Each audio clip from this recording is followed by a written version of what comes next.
We will wait a couple of seconds. The Italian Undersecretary of State for Foreign Affairs, His Excellency Mr. Manlio De Stefano, will be arriving. So we take just a couple of seconds break.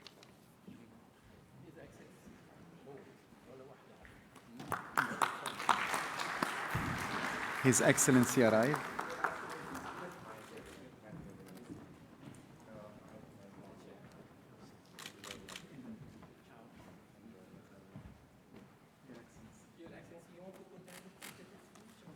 When is my time?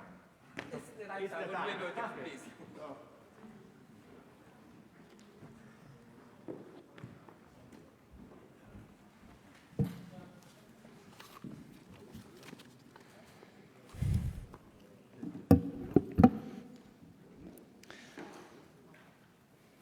Hello, good morning, everyone. Please let me convey to you the greetings of the Italian government, which I'm honored to represent today.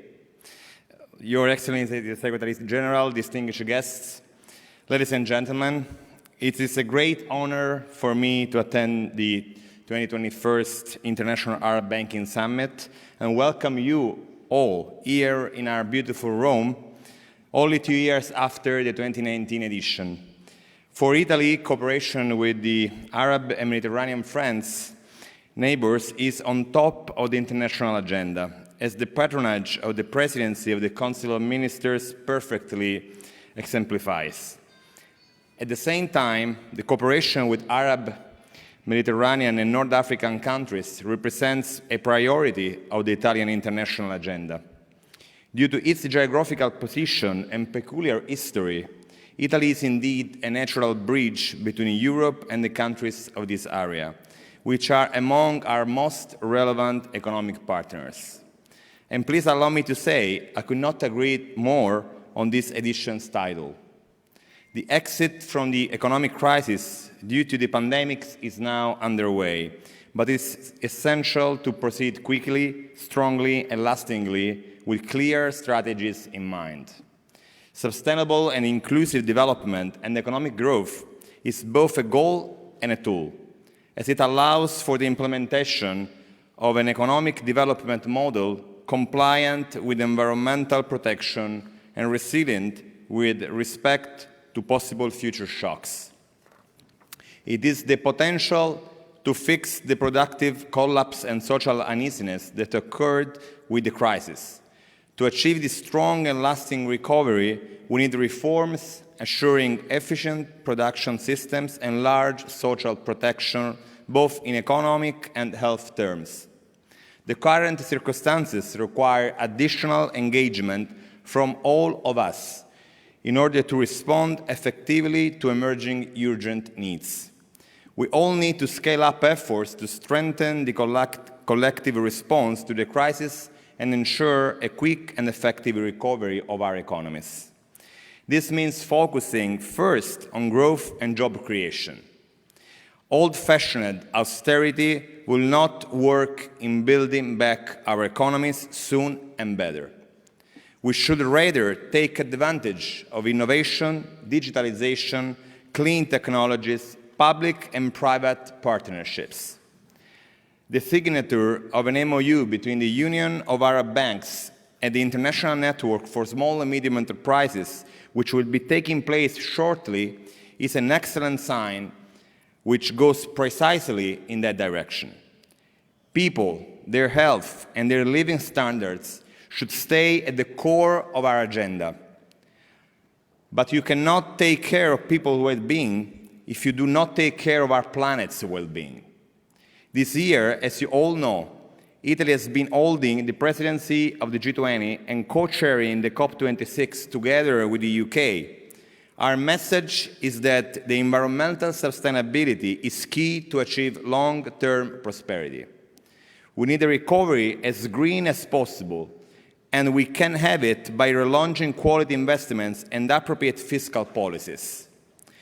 In 2020, investment projects in the Arab and Mediterranean region slowed down. Immediate action is necessary to get those projects back on track. Their fulfillment is essential in order to relaunch services, infrastructures, energy and tourism in the region. We need also to promote global solidarity and inclusiveness. Because of the COVID-19 pandemic, the weakest group in our society have become more vulnerable. Economic and social insecurity rapidly increased across our regions. Therefore, we strongly supported such multilateral initiatives as the G20 Debt Service Suspension Initiative. Their importance goes beyond the alleviation of a financial burden.